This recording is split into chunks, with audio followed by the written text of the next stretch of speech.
Once you have a completed record with defined multiplets and an attached structure, you're able to generate an NMR report for the record automatically. Choose NMR Tools and then Multiplet Report.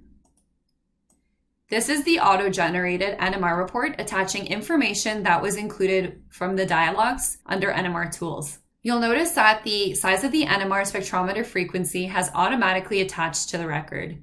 You can also have the solvent automatically import if it is included in the record. I will demonstrate how to add the solvent. Go to Add in your Structure Properties table and then search for solvent. In this case, the NMR solvent was CdCl3. Click OK to attach the solvent to the record, as you see shown here.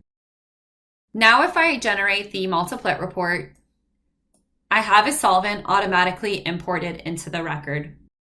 I can use this Copy to Clipboard button to copy the NMR report to emails, Word documents, and other documents that might be required for file sharing.